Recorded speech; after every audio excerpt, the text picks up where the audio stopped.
하에서 이렇게 설명을 드릴 수 있게 되어서 참 좋습니다. 무엇보다 오늘 많은 분들이 관심을 가져주시고 함께하는 일을 있습니다. 인스타를 통해서 공항을 무엇보다 알려주셔서 감사합니다. 아, 저 안 올라 그랬어요. 제가 이렇게 목표하고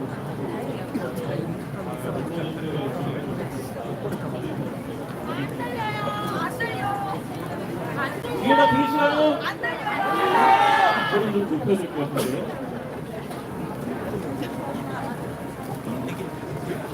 예, 들리시나요? 네. 예, 그러면 먼저 모두가 네. 예, 안녕하십니까. 이준석입니다.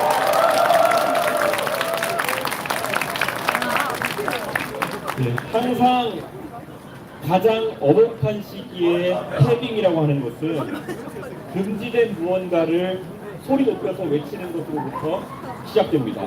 우리가 일제강점기에 독립을 위한 첫 번째 외침은 1919년 3월 1일에 울려 퍼졌던 대한독립 만세였습니다.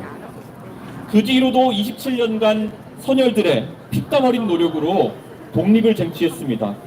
그런데 그때 19년 3월 1일에 누군가가 가장 첫머리에서 그 말을 밖으로 외치는 것은 엄청난 큰 용기를 필요로 하는 것이었을 겁니다. 김인현 독립선언서에 이름을 올렸던 33명은 그 뒤로 정말 어렵고 힘든 삶을 살았습니다. 그들은 한 분 한 분 사회 지도층이었지만 자손들에게는 많은 것을 물려주지 못하고 다만 대한민국의 역사 속에서 명예로운 이름을 남겼을 뿐입니다. 오늘 저 이준석은 각오하고 크게 한번 외치려고 합니다. 세대교체, 이제는 우리! 이렇게 외치고 싶습니다.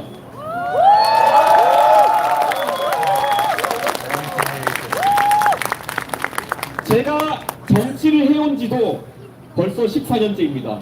그동안 정치의 희로애락을 온몸으로 느꼈고 그리고 기라성 같은 인물들의 흥방성쇠의 과정을 지켜보면서 많은 것을 느꼈습니다. 그 과정에 제가 일관되게 지켜온 원칙이 있습니다. 바로 세상의 거친 파도에 풍화되어서 순치되지 않겠다는 그런 각오였습니다. 권력과 타협하고 편리한 길을 선택하는 것은 정말 쉬운 일입니다. 하지만 저는 육신이 고달플지언정 국민과 함께하는 올바른 정치를 위해서 끝까지 소신을 지키는 길을 선택해 왔습니다. 윤석열 대통령에 대해서 최근에 여러 가지 증언이 쏟아져 나오고 있습니다.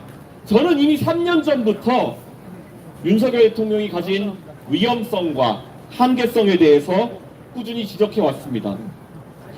물론 그 과정 속에서 저는 고난을 겪었고 저에게 새겨진 정치적 생채기가 쉽게 지워지지는 않습니다. 하지만 저는 절대 후회하지 않습니다. 그 당시로 다시 돌아간다 하더라도 어떤 선택을 할 것이냐 누가 묻는다면 저는 단호하게 같은 선택을 할 것이라고 말씀드릴 수 있습니다. 서슬퍼런 대통령 집권 초기에 권력기관을 꽉 잡고 있던 대통령에게 할 말을 하는 것이 대한민국을 위해서 꼭 필요한 일이었다. 저는 생각합니다. 정치인은 국민을 대변해야 하고 그것이 때로는 큰 희생을 요구하더라도 회피해서는 안 된다. 저는 그렇게 믿습니다. 윤석열 대통령과 제가 갈등하는 동안 많은 분들이, 저를 아끼는 많은 분들이 대통령이 저보다 살아온 세월이 길고 대통령을 따르는 무리가 크다는 이유 때문에 옳고 그름을 판단하지 않고 그에게 잠시 굴복하라고 종용하셨습니다. 시간이 지나고 보니 그가 주장했던 것들이 대부분 틀렸고 제가 지적했던 것들이 적확했다는 것이 밝혀졌지만 아직도 저에게 가장 아쉬운 점은 그 당시에 더 가열차게 그와 맞서지 못했던 것이다. 아직 그게 제 못내 아쉬워하는 지점입니다. 오늘 저는 대한민국을 위해서, 대한민국 미래를 위해서 가장 앞장서는 퍼스트 펭귄이 되겠다고 선언하겠습니다. 원래 펭귄 무리가 바다로 뛰어들기 전까지 차가운 바다 속에는 범고래와 같은 포식자들이 도사리고 있을지도 모릅니다. 하지만 대한민국의 젊은 세대가 언젠가는 건너야 하는 바다라면은 제가 용기 있게 주저하지 않고 가장 먼저 뛰어들겠습니다.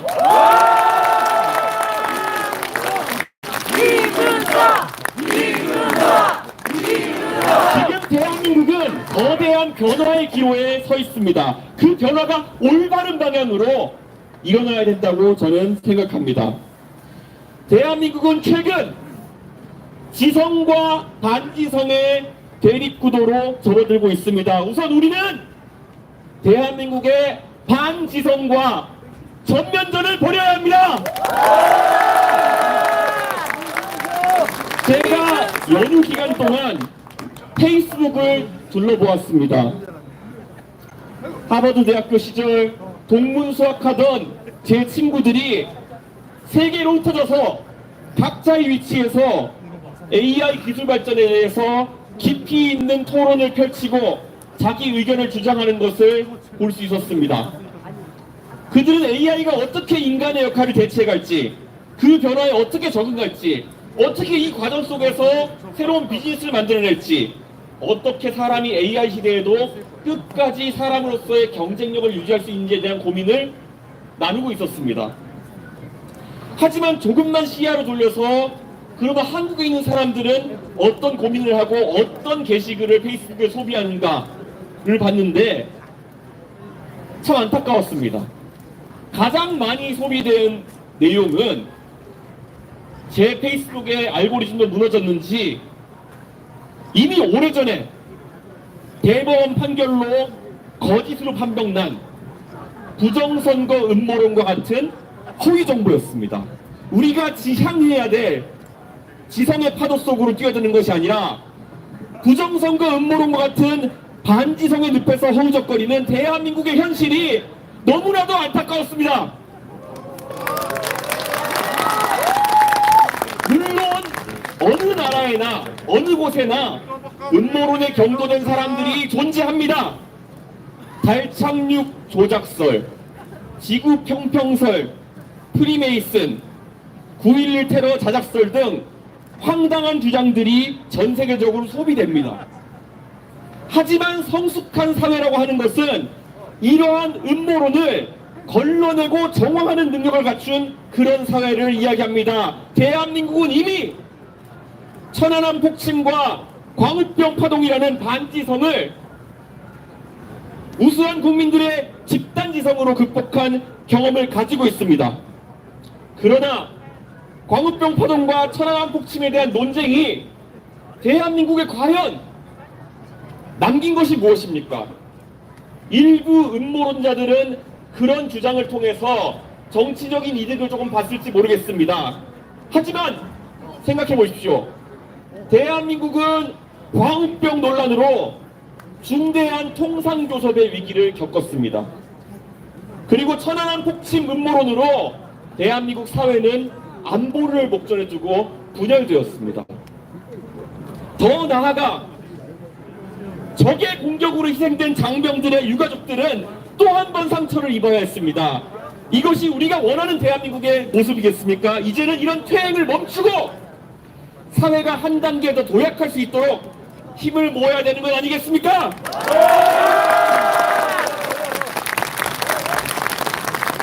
생산적이고 다룰 가치가 있는 내용들이 논쟁의 장으로 나와야 합니다.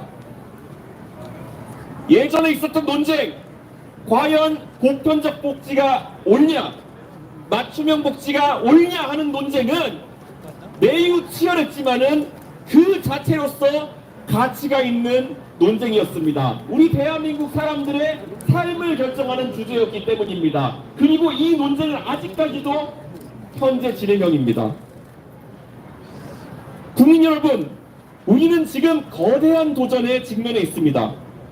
경제적, 외교적, 정치적 위기 속에서 대한민국이 어디로 가야 될지 정말 혼란스러운 상황입니다. 심지어 중국의 전기차가 소매시장에 진입하기 위해 가지고 대한민국의 렌터카 회사들을 인수하는 상황에까지 이른 상황입니다. 이것은 단순한 시장 경쟁이 아닙니다. 대한민국의 산업 경쟁력을 놓고 전면적으로 우리가 짚어보는 국가적 대응이 필요한 그런 상황입니다. 그럼 지금 우리 정치권에서 보여주는 모습이 어떻습니까? 정작 이 중대한 경제적, 외교적 도전에 대한 논의는 사라지고 터무니없는 음모론과 반지성이 정치의 중심을 차지하고 있습니다. 선거 부정 음모론을 퍼뜨리며 중국이 개입해서 그렇다라는 황당한 주장을 하는 사람들이 있습니다.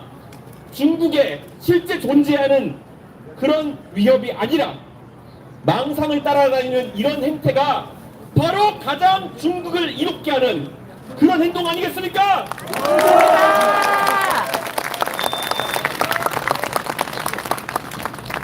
저는 오늘 대한민국 정치가 더 이상 기존의 보수 대 진보라는 낡은 틀에서 해석될 수 없다고 선언합니다. 보수라면 법치를 목숨보다 중요하게 여겨야 된다. 귀가 따갑도록 들어왔던 이야기입니다.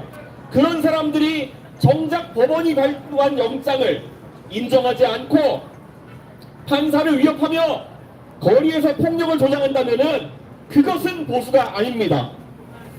보수라면 법과 질서를 지키고 산업체계를 존중하는 모습을 보여야 되는 것입니다.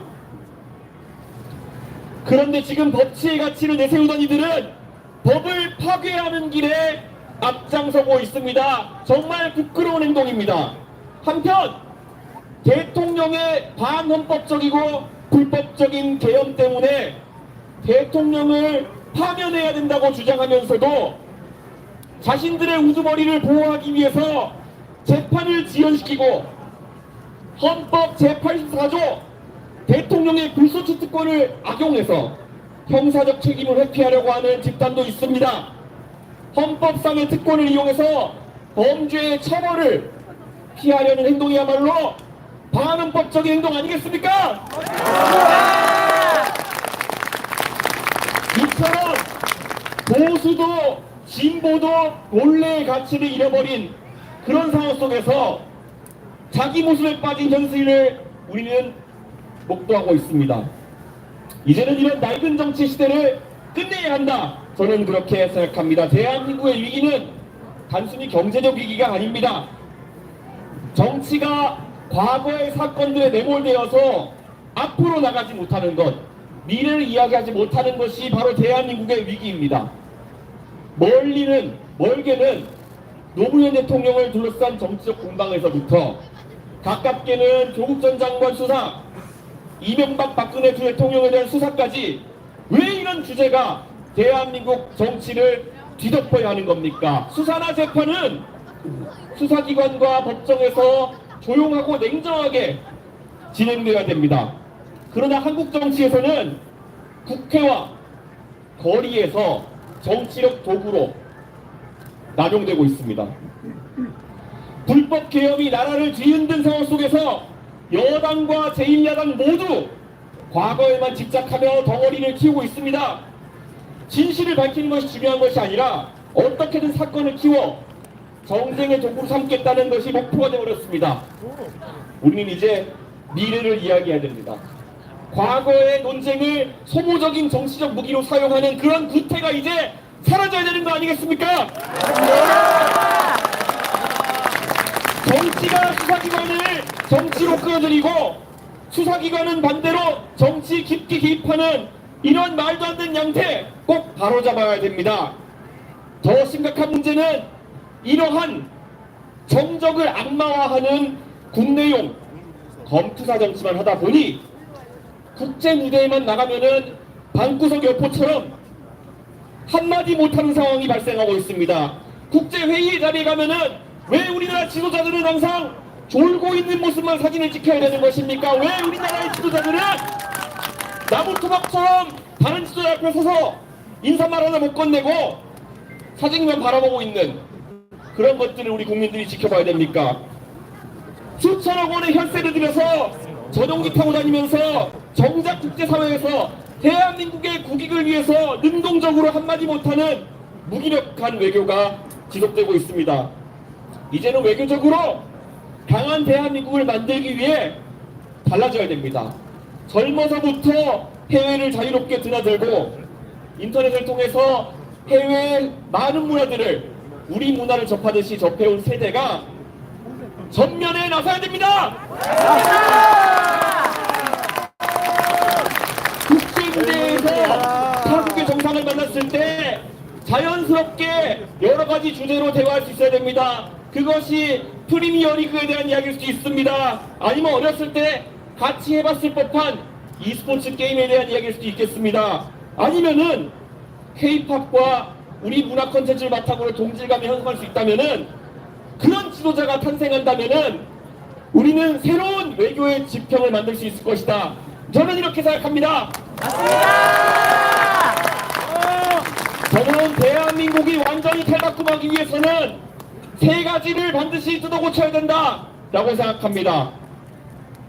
첫째, 대한민국에서 연공서열이라는 그 문화가 젊은 세대의 앞길을 가로막는 수단이어서는 안 됩니다.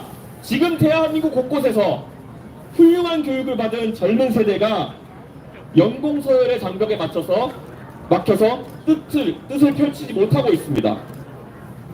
젊은 나이에 정치에 뛰어들어 당당하게 경쟁하고 실력을 보여줘도 너는 아직까지 젊으니까 기다려라. 아직 네 차례가 오지 않았다. 우리도 예전에 기다렸다. 이런 말을 들어야 했던 제가 선택했던 길은 전당대회에 나가서 수십 년간 정치해온 선배들보다 나은 실력을 보여줘서 제 역할을 쟁취하는 것이었습니다. 막연하게 기다려라. 너는 젊지 않냐. 더 배워야 된다. 이런 가스라이팅이 대한민국을 정체시켜온 것입니다. 우리는 올림픽에서 가장 잘하는 선수를 국가대표로 내보냅니다. 이건 대원칙입니다.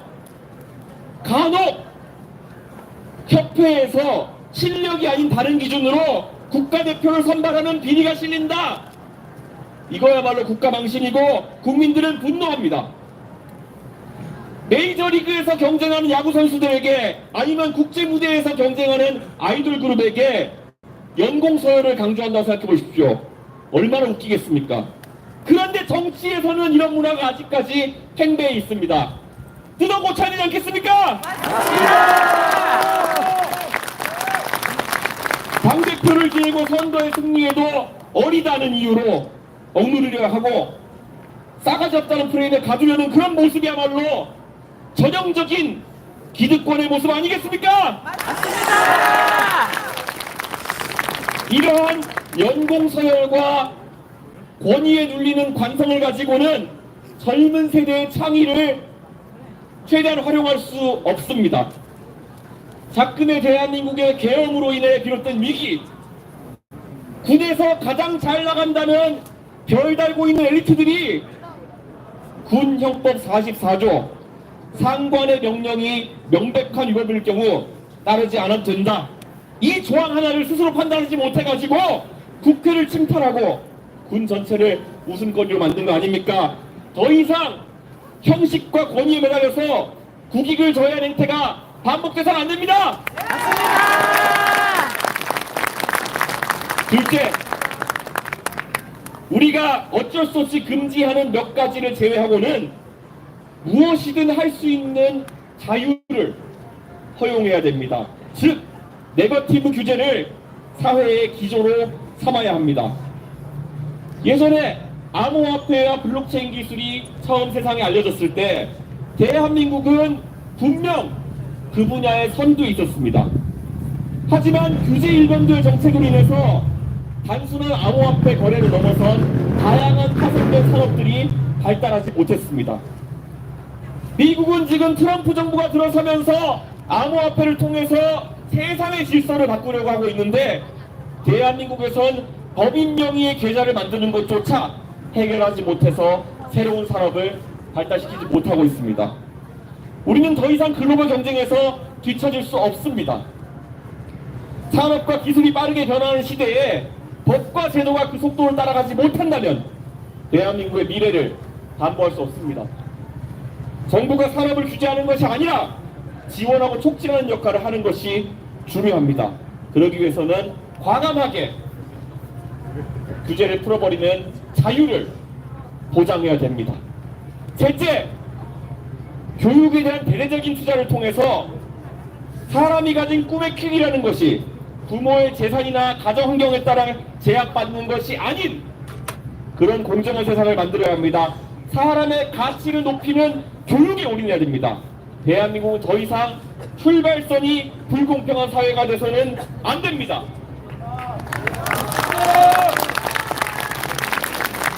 주로 우리가 사회 정의를 실현하는 방법 중에서 세금을 걷어서 가진 자의 것을 덜 가진 자에게 나누어서 경제를 지속하고 사회를 발전시킨다는 말은 대체로 맞는 말입니다. 하지만 이제 이것만으로는 사회의 공정성을 유지하기 어려운 것이 현실입니다. 이재명 대표가 자기 돈도 아닌 것을 국민들에게 25만 원씩 나눠준다고 했는데 과거만큼 거기에 대한 반응이 뜨겁지 않은 것은 그 일시적인 행복이 지속 가능한 행복이 아니라는 것을 국민들이 너무 잘 알기 때문 아니겠습니까? 맞습니다.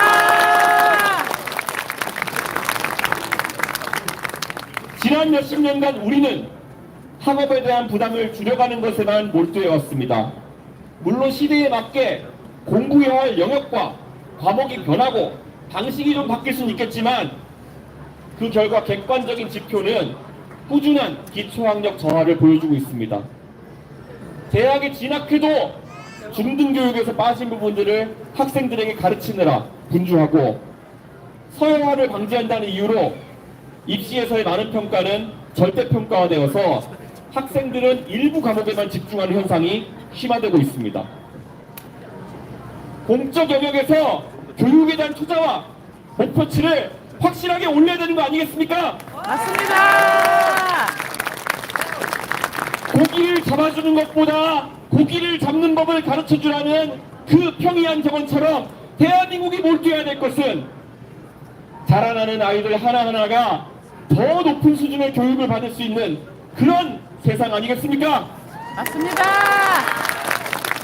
교육 기회의 불평등이 미래의 불평등으로 이어지는 악순환을 끌어내는 것이 무엇보다 중요합니다.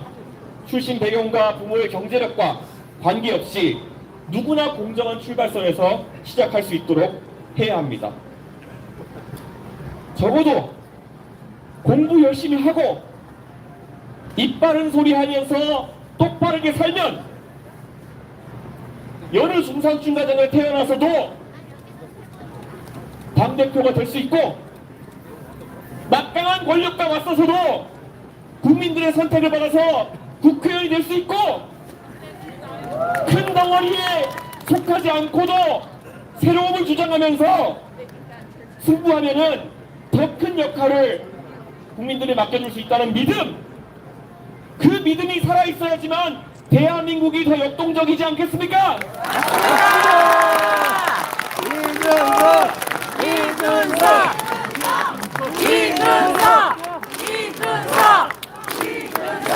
대한민국의 곳곳에서 공부하는 어린 학생들에게 우격다짐으로 방탄하면서 조금만 버텨야지 하면 정치하는 모습이 대한민국의 미래상이라고 말할 수는 없을 겁니다.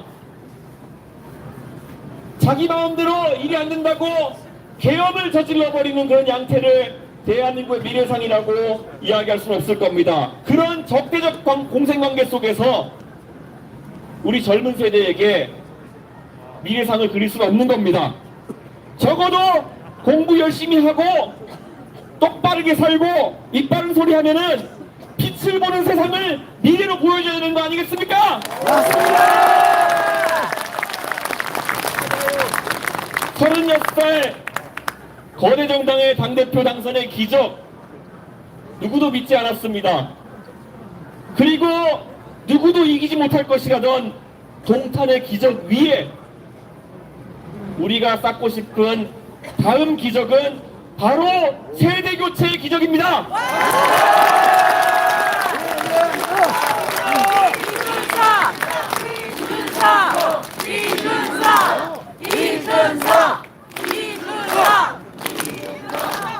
이미 더 이상 새로운 고기를 올릴 수 없을 정도로 다 타버린 고기 불판을 새로운 불판으로 갈아야 하는 시대적 사명이 무겁게 느껴집니다. 그러나 한 가지 확실한 것은 우리는 또 한 번 세상을 놀라게 해야 되는 거 아니겠습니까?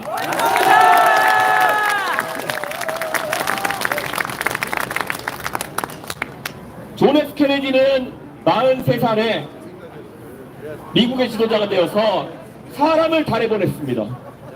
마찬가지로 43살의 토니 블레어는 영국의 수상이 되어 제3의 길을 제시했습니다. 46살의 빌 클린턴은 걸프 전쟁을 승리로 이끈 현직 부시 대통령을 꺾고 IT를 중심으로 미국의 중흥기를 이끌었습니다. 46살의 버락 오바마는 흑인 최초로 미국의 대통령이 되었습니다. 변화는 과감한 세대교체와 함께 일어나는 겁니다. 이들을 부러워할만 할 것이 아니라 대한민국도 과감하게 세대 전환과 구도 전환을 해야 됩니다. 저들이 한 것을 우리가 못할 이유가 뭡니까?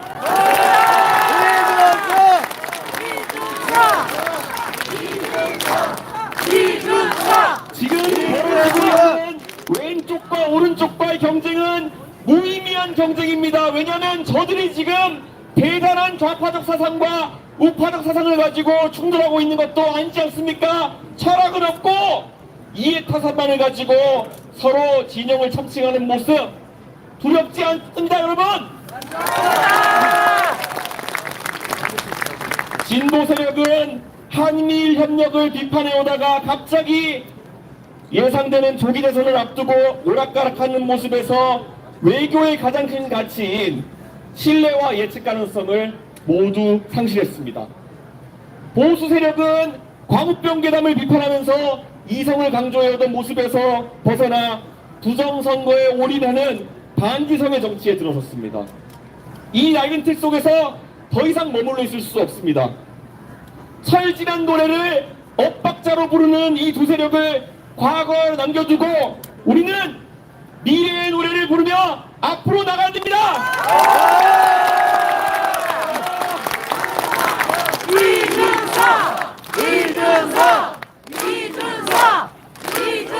오늘 저는 이 자리에서 단호하게 이야기합니다.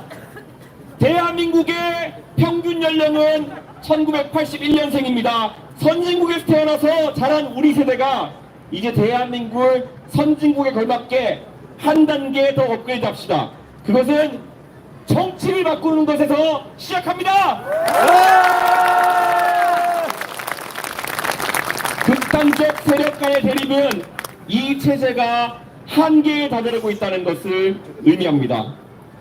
2025년 대한민국의 한 정치 체계의 종말을 확인하는 것을 넘어 새로운 불판을 까는 한 해가 되기를 기원합니다. 정치인에 대한 방탕과 부정선거와 사법불복을 노래하는 정치질과 결별하고 미래를 설계하고 국민의 삶을 노래하는 그런 정치를 선보이겠습니다.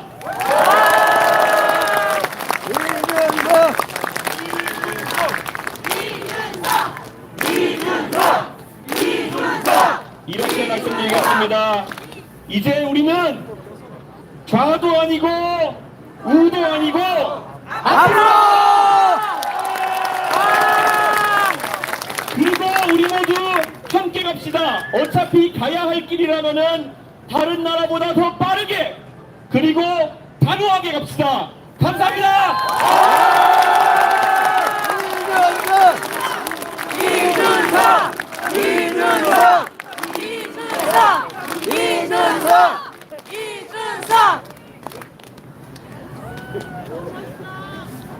멋있다. 아, 네. 여러분, 못 본 사이에 성량이 더 커지신 것 같아요. 제가 너무 오래 안 뵀네요. 어쨌든, 만족스러운 시간이 되셨나요, 여러분? 네. 참 배울 점이 많은 것 같습니다. 여러분들의 모습을 보면서 더욱더 배울 점이 많은 것 같습니다. 다음은 우리 언론인분들 질의응답을 받도록 하겠습니다. 다음 순서를 진행하기 전에 오늘 질의응답은 비교적 오늘 있었던 기자회견문을 바탕으로 질문을 해주시면 상당히 감사할 것 같다라는 말씀을 드리겠습니다. 그럼 본격적으로 언론인분들 질의응답 받도록 하겠습니다. 네, 거소해주시면 질의응답 받도록 하겠습니다.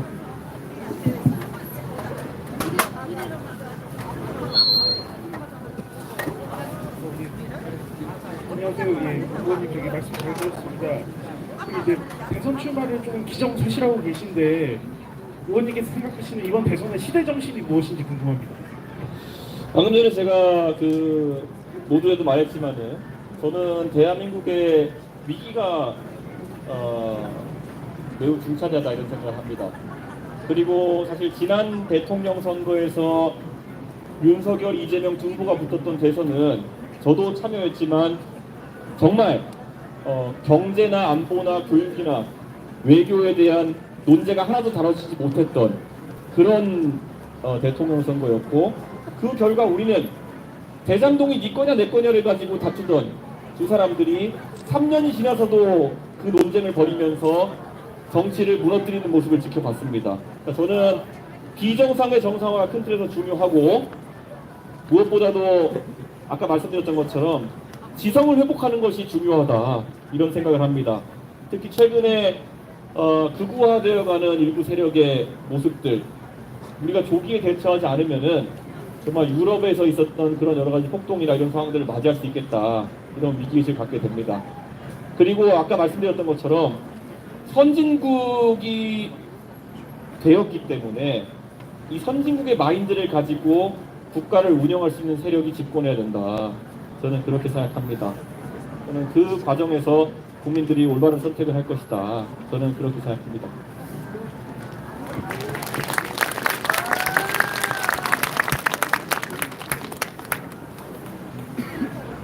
네, 안녕하세요. 연설을 잘 들었습니다. 세대 교체를 이야기하신 뒤에 교육, 경제, 외교 등과 관련된 현실이나 문제점, 개선 방향을 대략적으로 봤는데, 오늘 연설하시는 그 내용이 이 앞으로 발표하실 공약의 큰 밑그림이라고 봐도 될지 궁금합니다. 저희가 개혁신당을 창당하고 처음에 공약을 냈을 때 상당히 파격적이면서 논쟁적인 공약들을 냈던 것으로 기억하는 분들이 있을 겁니다. 그리고 우리가 그때 지적했던 위기와 미래는 1년이 채 지나지 않아가지고 실제 위협으로 드러나고 있습니다. 그때 저희가 지적했던 것 중에 하나가, 예를 들어 지하철 무임승차 문제 더 이상 이대로 방치해서는 안 된다, 그래서 저희 나름의 대안으로 바우처제를 도입하자부터 얘기했었는데, 그때 그것을 갈라치기니 무슨 뭐 이렇게 했던 사람들은 작금의 지하철 적차가 감당할 수 없는 수준이라는 기사를 보면서 무슨 생각을 하고 있을지 궁금합니다. 결국에는 그 반대만 하면서 결국에는 무슨 개혁을 얘기해도 갈라치기라고 비판하고 결국에는 파퓰리즘적으로 나갔던 사람들이 미래에 대안이 되지 않는다는 것은 확실하다고 생각합니다. 그래서 마찬가지로 이런 부분에서 논쟁적인 이야기들을 공약에 많이 담아낼 계획이다, 이렇게 말씀드리고요. 외교 같은 것은 아까 제가 지적했듯이 지금 다른 정치인들에게는 태생적 한계가 존재할 수밖에 없을 것이다, 이렇게 봅니다. 우리가 아까 제가 지적한 것처럼 많은 대통령들이 해외 외교 현장만 가면은 나무토막처럼 서 있고, 급기야는 정작 외교 무대에서는 한마디도 못하고 걸어 내려오면서 자기 수행원들과 잡담하다가 바이든 날리면 논란 같은 거 만들고. 근데 이거는 대한민국 외교에 굉장히 심각한 문제인 겁니다. 외교를 전용기 타고 펑펑 쓰고 다니면서 한 발짝도 앞으로 나가지 못한 외교가 지속되고 있는데, 그런 부분에 대해서도 아주 저는 이건 인물론으로 변화를 가져와야 된다, 그런 생각하고 있습니다. 그리고 교육에 대해서는 앞으로 자세한 공약을 발표할 기회가 있을 거라 생각하지만요, 저는 교육에 있어서는 이 마찬가지로 이번에 교육감 선거를 보시면은 보수 진영의 착각이 적나라하게 드러났습니다. 단일화만 하면 이길 수 있다는 식으로 보수 교육감 후보가 나와가지고 정교조 얘기만 하다가 그리고 또 뭐 왜 교육감 나오신 분들이 보수 성향의 정치 유튜브 나가셨는지 모르겠지만은 그런 데만 나가다가 보궐인데도 보기 좋게 깨지는 그런 상황이 있었습니다. 저는 보수 진영이라고 한다면 교육관도 냉정하게 다 갈아치워야 된다고 생각합니다. 지금 AI 문제를 계속 거론하지 않을 수 없는데 지금 우리가 당면의 현실이라고 하는 것은 사람이 서서히 AI와 로봇을 대체해가는 현실이 이미 목전에 다가온 겁니다. 제가 정책을 논의하면서 만난 판교의 많은 IT 업체 사장님들이 얘기해 준 바로는 이미 판교의 IT 개발자 초봉이 재작년에 7천만 원 가까이 하던 것이 4천만 원대로 내려오는 회사들이 많다. 왜냐? 가장 먼저 대체되는 일자리가 초급 일자리다. 대학에서 많은 것을 배우고 나와서 사회에 이제 취업해서 더 스킬을 키워나가고 초년생으로 살아가야 될 우리 젊은 세대가 가장 먼저 AI와 로봇을 대체되고 있다는 겁니다. 그럼 저는 이 문제에 대해 가지고 장기적인 관점과 단기적인 관점에서 대책을 내놔야 되는데 그 해답은 교육에 있을 것이다. 이렇게 보고 더 이상 이제 아까 보수적 교육관도 말이 안 된다 생각하는데 지난 한 20년 동안 제가 아까 기자회견문에서 얘기했던 것처럼 자꾸 내용을 빼주고 난이도를 낮추고 이런 방식으로 가가지고는 우리 사회에 충분한 인재를 공급하기 어렵다. 저는 그래서 과거 미국에서 부시 정부에서 낙오방지법 NCLB라든지 아니면은 오바마 정부에서 모든 학생 성공법이라든지 이런 것을 통해서 교육의 질을 확 높이기 위한 노력을 했던 것처럼 저는 대한민국도 적극적인 교육재정 투입을 해야 된다. 이렇게 생각합니다. 의대 증원에 갖다 놓을 돈이 그렇게 몇 조씩 있다 그런다면은 그 돈이야말로 우리 중고등학교 학생들이 절대 뒤처지지 않도록 투입돼야 된다 이렇게 생각합니다. 저는 교육에 방점을 찍고 대한민국 문제를 풀어나가고 있습니다.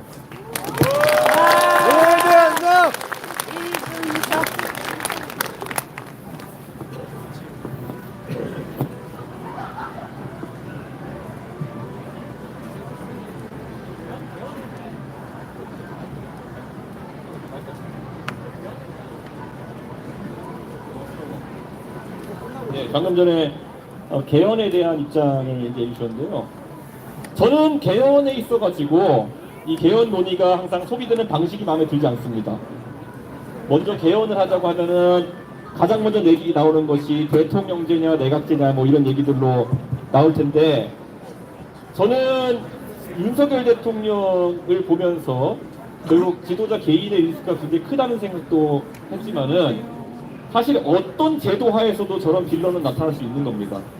그래서 그런 리스크를 줄이는 방향으로 권력 분점에 대한 개헌은 단순히 대통령제냐 내각제냐 이상을 넘어서 범위에서 논의돼야 된다 이렇게 생각하고요. 다만 지금 국민의힘 쪽에서 조기 대선을 앞두고 불리한 국면이니까 개헌을 하자고 하는 것은 진정성이 떨어진다고 받아들여질 가능성이 높습니다. 그래서 저는 제가 만약에 나중에 높은 위치에 올라갈 수 있게 된다면은 저는 즉시 개헌에 대한 논의를 시작할 것이고 그 개헌이라고 하는 것은 대통령과 권력자가 가진 권한을 줄이는 방향으로 당연히 진행돼야 된다. 그런 생각을 합니다. 저는 지금 대한민국이 가지고 있는 산적한 문제들을 풀기 위해서는 정말 대통령 하나 잘난 사람 뽑아가지고 해결되는 문제가 아닐 거라고 생각합니다.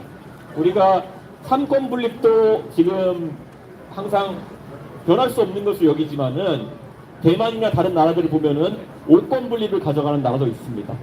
감찰권이나 아니면은 그 입시를 관리하는 학습권이나 이런 데에 대해 가지고 구분해서 가져가는 경우도 있습니다. 최대한 권력 분점을 해야 되고 저는 감사원 같은 경우에는 무조건 미국처럼 국회에 배속되어서 행정부를 견제할 수 있어야 된다.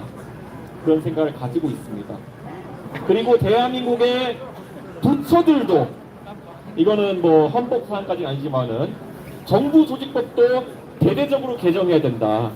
이렇게 생각합니다. 아까 제가 대한민국의 문제 중에 규제를 풀어나가는 것도 굉장히 중요하다. 이런 말씀을 드렸는데요. 저는 우리나라에서 지금 나눠진 부처 조직 체계상 일을 할래야 할 수 없는 구조들 아니면 중복된 업무를 하고 있는 부처들이 너무 많습니다. 예전에 제가 윤석열 대통령이 대선 나갈 때 이런 큰 틀에서의 정부조직법 개정을 얘기했더니 대통령이 안 했다가 사실 이런 문제가 발생한 것도 있습니다. 그 당시에 많은 분들이 여가부 폐지로만 기록하는 분들이 있지만은 사실은 노동 문제와 합쳐가지고 노동인권부를 확대 개표하자는 얘기를 했었습니다. 왜냐? 대한민국에 이제 인권에 대해서 우리가 살펴봐야 될 부분은 90년대 후반처럼 여성 인권만이 아니라 다양해지기 때문에 노동인권부를 확대 개편하자는 얘기를 했는데 홀라당 연합 폐지만 발표하게 된 것이었겠죠. 이번에도 보건복지부를 놓고 많은 얘기가 나옵니다. 우리 사회에서 복지 분야가 커지면서 보건복지부는 이제 경제부처가 돼버렸습니다. 그런데 거기에 보건 업무를 달아놨고 그 안에서 경제부처 관료들이 장관을 해오는 상황이 발생하면서 의대 직원이나 이런 문제에 대해서 의료개혁에 대해서 효율적으로 대처하지 못하고 이런 사회적 혼란이 야기되었다는 겁니다. 그 외에도 저는 정말 다양한 부처들, 부처 간 업무 조정이 잘 되지 않아가지고 대한민국이 묵혀놓고 있는 과제가 너무 많습니다. 저는 개혁과 더불어가지고 정부를 확실하게 혁신해내야 되고, 물론 미국에서 뭐 트럼프와 일론 머스크가 하는 것처럼 정부 효율부 뭐 이런 걸 하겠다는 것까지는 아니겠지만은 과감하게 공공섹터의 방만한 부분은 다 도려내야 된다. 그래서 낭비되는 비용이 없어야 된다. 그래서 대한민국 국민들에 있어가지고 세금이 낭비되는 상황을 없애야 된다. 전 그렇게 생각합니다.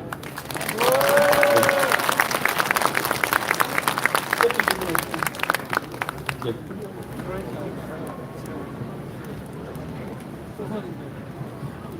오늘 명시적으로 그래서 부산 출마 선언하시는 것에 우선 궁금하고 네. 아니라 가능성은 어떻게 이런 것도 궁금합니다. 예, 대선이 있다면은 저는 그 안에서 역할을 할 겁니다. 네. 그리고 제가 이렇게 단언코 이야기하는 것은 제가 나이가 올해 이제 40이 되었는데요. 네. 나이가 들어간다면 축하받는 일인지는 모르겠습니다만은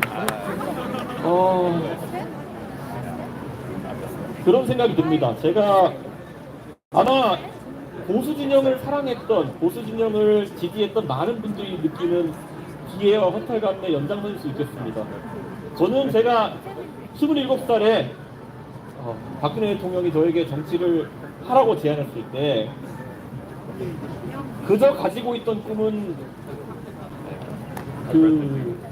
제가 하고 있던 교육봉사단체에 아이들이 겪고 있는 어려움, 그런 것들을 해소해보겠다는 생각으로 정치에 들어왔습니다.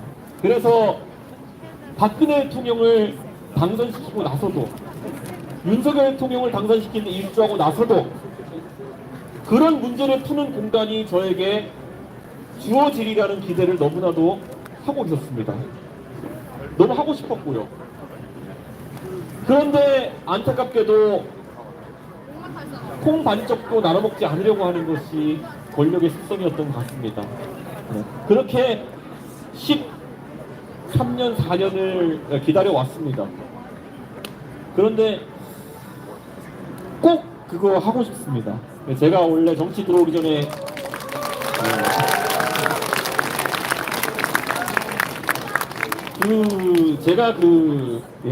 왜 이 얘기할 때만 제가 이제 욱하는지 모르겠는데요.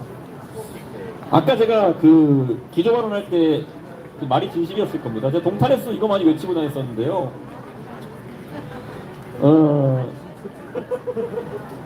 그 사다리가 살아있는 게 너무 중요합니다. 네.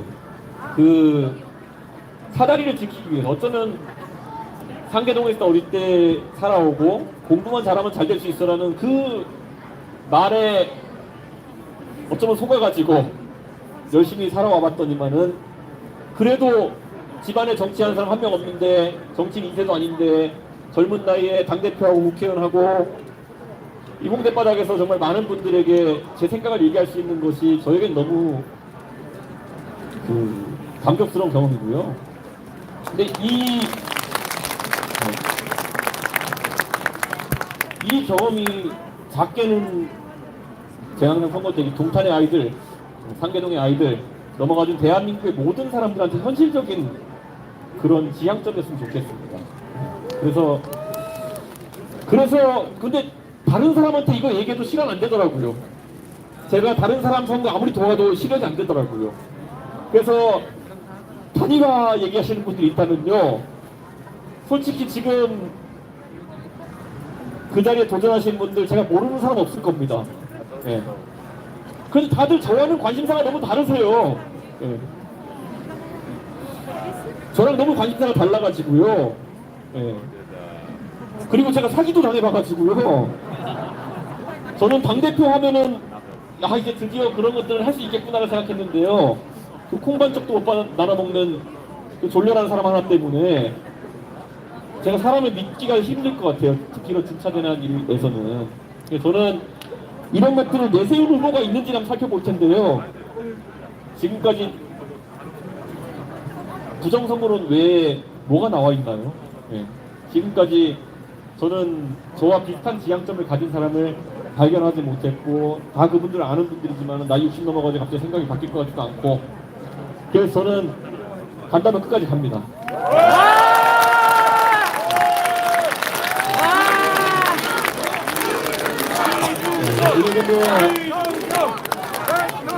제 경험상 이 길이 가는데 기름도 많이 먹고 가는 길에 줄손 많이 들려야 되고 하는데, 예. 가다가 만약 기름 떨어지면 뛰어서라도 가겠습니다.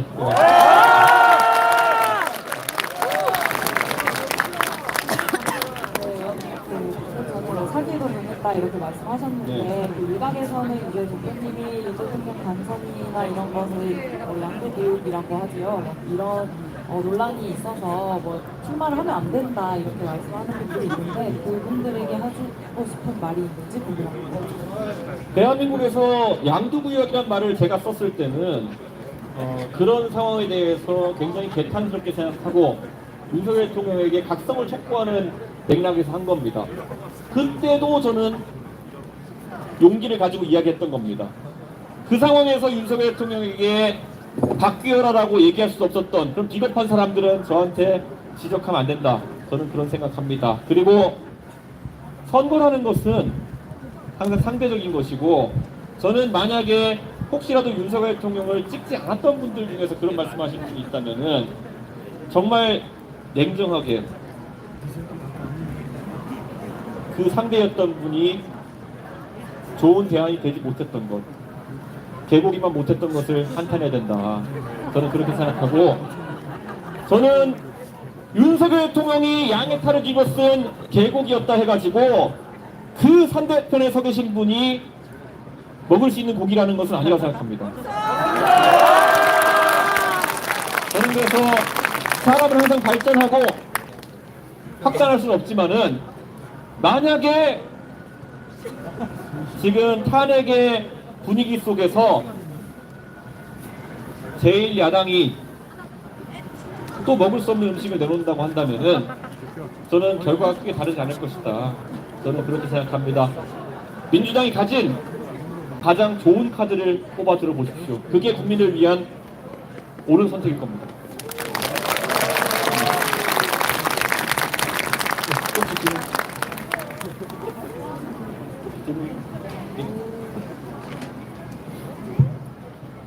만약에 조기 대선이 이제 확정이 된다면 대통령 파면이 60일 이내에 좀 빠르게 치러지지 않습니까?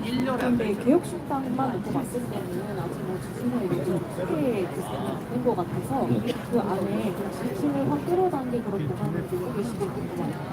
저는 이렇게 생각합니다. 우리는 요행을 바라는 조직이 아닙니다. 네. 개혁신당이 걸어온 역사라고 하는 것은 모든 사람들의 불가능하다는 평가, 그 종편에 나와서 평론하는 평론가분들이 얼마나 정치를 잘 이해하고 계신 분들인지 모르겠지만은 모든 사람이 안 된다고 지적한 상황에서 해낸 것들이 한두 가지가 아니라고 생각합니다. 처음에 어떤 사람들은 나와서 이준석이 과연 창당이나 해낼 수 있겠느냐. 여기 계신 분들이 주역이었지만은 당당하게 해냈습니다. 그것도 저는 여느 사람들이 창당하는 것처럼 브로커나 아니면은 당원 명부 사서 하지 않았습니다. 저희는 정정당당하게 했고 그 과정 속에서 지역구와 비례대표 당선자까지 배출하는 그런 정정당당한 선거를 했습니다. 저는 아까 제가 기자회견문에 밝힌 것처럼 저도 편하게 정치하고 싶습니다. 네. 저도 때로는 덩어리짐에 의지해보고 싶기도 하고 편하게 정치하고 싶기도 합니다. 그런데요, 그렇게 해서 마음이 편할 것 같지가 않습니다. 네. 그 덩어리짐에 의존해가지고 선거를 치른다는 것이 무엇을 의미하는 것인지 너무 잘하는 사람 입장에서는 잘 된다 하더라도 그렇게 하고 싶지 않은 게 제 생각이고요. 아마 지금 저희를 바라보면서 하는 많은 의구심과 그리고 비판의 지점들, 어쩌면 저 개인으로서도 당대표 하겠다 그랬을 때 들었던 비아냥이기도 하고요. 뭐 참가의 의의를 두는 것이냐 이렇게 물어본 사람들이 많았죠. 그때 저는 답했습니다. 최고위원까지 많이 해봤는데 당대표 되려고 하는 거지 왜 내가 참가의 의의를 두고 당대표 선거에 뛰겠느냐. 그걸 증명하는 데는 3주가 채 걸리지 않았습니다. 동탄에 나갈 때 젖자 쌓으려 나가는 거냐고 물은 사람 많았습니다. 네. 아니죠, 이기려고 나가는 거죠 라고 얘기했습니다. 지금도 저는 당당하게 얘기한다면은 이길 각을 보고 갑니다.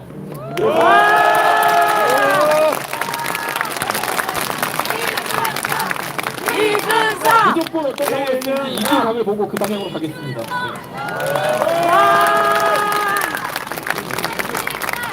또 지금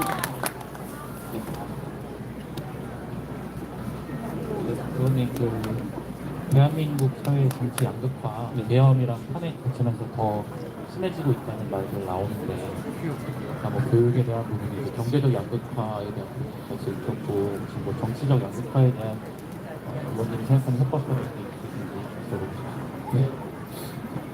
저는 이제 대한민국이 다시 한번 사회적 효율을 끌어올리는 아주 큰 도전을 해야 될 때가 아닌가 이런 생각을 합니다.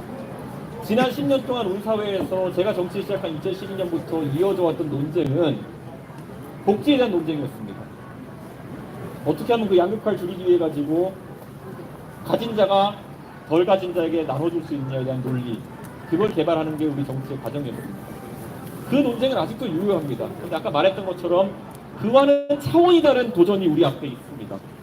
최저임금을 올리자는 논쟁은 그래도 일하는 사람이라면은 살아갈 수 있을 정도의 임금을 받아야 된다는 그런 논리에 따라서 논쟁했던 부분이겠죠. 하지만 AI와 로봇의 대두 속에서 우리가 경험하는 도전은 일자리 자체가 사라지는 문제입니다. 사람이 로봇과 AI의 생산성보다 떨어지는 순간부터 최저임금보다 덜 받는 문제가 아니라 한 푼도 못 받는 문제가 생겨나는 겁니다. 그럼 저는 여기서 AI와 로봇의 발전 속도를 끌어내릴 수 있는 것이 아니라면은 개개인의 사람들에게 주어진 냉혹한 현실 앞에서 사탕발림을 해서는 안 된다라는 생각이 듭니다. 누군가가 정치적 권력을 잡으면은 25만 원을 주는 것이 해법이 아니라는 것을 젊은 세대가 알도록 계속 얘기해야 됩니다. 어쩌면 냉혹한 얘기일 수도 있겠지만은 더 많은 시간을 사람의 개발에 사용해야 되는 것이고, 이미 정규 교육을 마친 사람도 나이 50이 돼가지고 60이 돼서 다시 한번 재교육에 사회적으로 투자를 해야 된다는 것일지도 모릅니다. 단순히 과거에 배움이 부족했기 때문에 방통대에 가고 뒤늦게 기술을 배우고 이런 문제가 아닌 겁니다. 내가 은퇴 전까지 최소한의 생산을 유지하기 위해서는 끝없이 교육하고 이신해야 되는 과정이 있는 겁니다. 그에 맞게 사회체계를 바꿔나가지 않으면은 저는 대량 실업의 사태에 직면하게 될 것이고, 어떤 복지 논쟁도 무의미한 상태에 진입할 수 있다. 저는 그런 생각을 갖고 있습니다. 그래서 아까 교육 문제를 제가 힘주어서 강조했지만은 정말 냉혹할 정도로까지 교육의 강도를 올려야 될지도 모른다. 저는 그런 생각을 합니다. 지금 대한민국의 교육의 문제가 뭐겠습니까? 과거에는 우리가 일제 성적 평가나 이런 걸 통해 가지고 어느 지역에 어떤 학생들이 교육의 어려움을 겪고 있고 이런 것들을 파악해 가지고 대책이라도 세울 수 있었지만은 지금은 그것이 줄세우기다, 위화감 조성이다 이래 가지고 교육에 있어서 합리적인 의사 선택을 할 기반 자료 자체가 존재하지 않는 상황이 되어갑니다. 저는 이 상황에서는 조금 더 교육의 강도를 높이는 것이 중요할 것이다. 저는 그런 생각을 합니다. 그리고 예? 정치 양극화에 있어서는 아까 제가 지성과 반지성의 대결이라고 얘기했습니다. 광우병 시위를 논리적으로 비판했던 사람들이 부정선거를 붙들고 있는 것은 스스로의 자기 모순이고 부끄러움입니다. 광우병에 대해서도요, 이성적으로 논리적으로 비판했던 사람들은 그러면 안 되는 겁니다. 왜냐? 광우병에 대해서는요, 이성적으로 논리적으로 비판하는 사람도 있었지만은 내 가족의 먹거리의 문제이기 때문에 더 감성적으로 민감하게 반응했던 분들도 있습니다. 그분들의 생각은 나름 또 존중받아야 되는 겁니다. 하지만 그것이 과학적이지 않다는 이유로 비판했던 사람들이라면은 지금 이 부정선거에 대한 논란도 마찬가지로 비판해야 되는 것인데, 정치적 이득을 위해서 굉장히 무책임한 사람들이 이런 선동을 이끌어 나가고 있습니다. 저는 정치 양극화를 풀 수 있는 방법은 합리적인 대중의 이성과 책임 있는 사람들의 자세라고 생각합니다. 저는 대한민국의 대중은 토론의 장이 펼쳐지고 논리적인 고민의 장이 펼쳐지면은 이런 사안에 있어가지고 합리적인 판단을 할 수 있다. 저는 그런 역량을 갖춘 게 대한민국 국민이다. 이렇게 생각합니다. 그런데 이렇게 음모론이 판을 치고 선동이 갈수록 격화되는 이유는 책임 있는 지도여져야 할 정치 지도자들, 그리고 이름이 알려진 셀럽들이 오히려 그런 토론회장에 나서는 것을 주저하고 도망다니고 있기 때문이다. 저는 이렇게 생각합니다. 다시 한번 저는 이 자리에서 부정선거론을 그렇게 강하게 주장할 거면은 황교안 대표, 민경욱 의원, 요즘 유명세를 타고 있는 전환기 씨, 이런 분들 모두 토론의 장에 응해야 된다. 이런 생각을 합니다.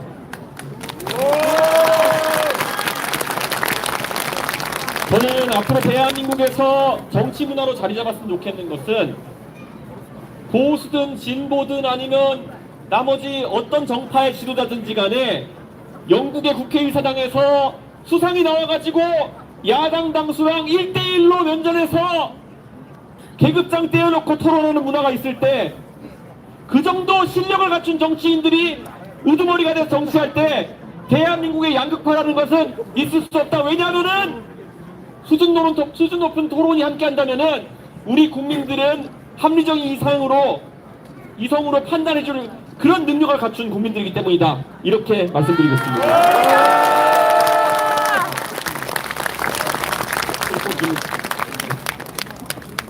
네. 네.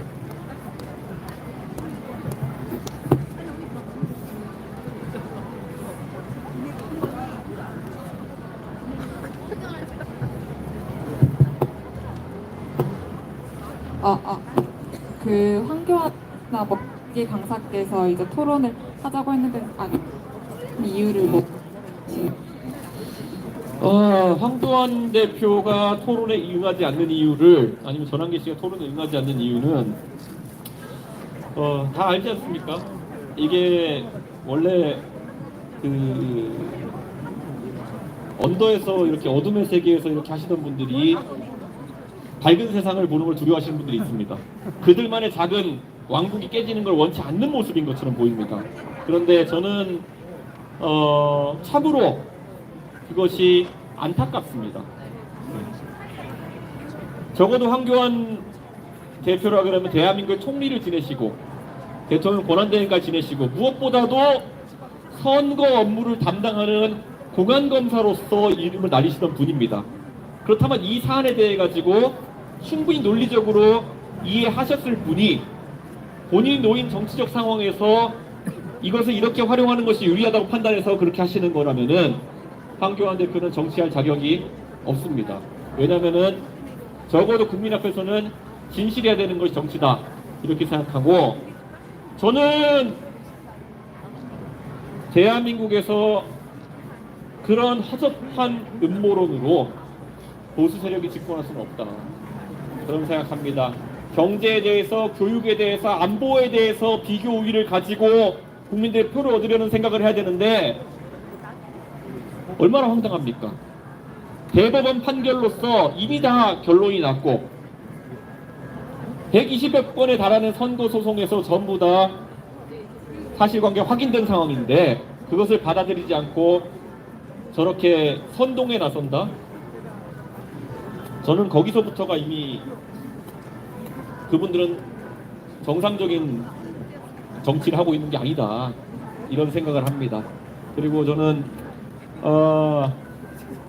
전환길 강사 같은 경우에는 저한테 아주 원색적으로 이준석이가 뭘 몰라서 그렇다라는 식으로 방송에 나가시고 얘기하시고 그러던데요. 적어도 그 학생들이 강의하시는 분이라면 좀 그렇게 매니악한 그런 강의를 하시는 분도 있겠지만은 정치라는 공간에 발을 반쯤 들여놓으신 상황 속에서는 그렇게 아무 말 하시는 거 아니다라고 제가 이제 말씀드리고 싶습니다. 적어도 본인이 어떤 주장을 할 거면은 논박당할 용기와 각오 정도는 있어야 되는 겁니다. 그런데 그런 것 없이 그냥 뭐 이렇게 큰 소리만 내시고 이렇게 한다고 해가지고 대한민국에서 정치적 담론이 소화되는 것이 아니다. 저는 그렇게 생각하고 다시 한번 황교안, 민경욱, 전환길 그렇게 생각하고 이분들 적어도 양심이 있으시면은 토론회 장에 나오십시오. 제가 24시간이라도 토론해드리겠습니다. 그리고 대한민국이 이렇게 혼란스러운데 그 책임을 방기하는 것은 그 지도자로서의 자세가 아닐 것이다 이렇게 생각합니다.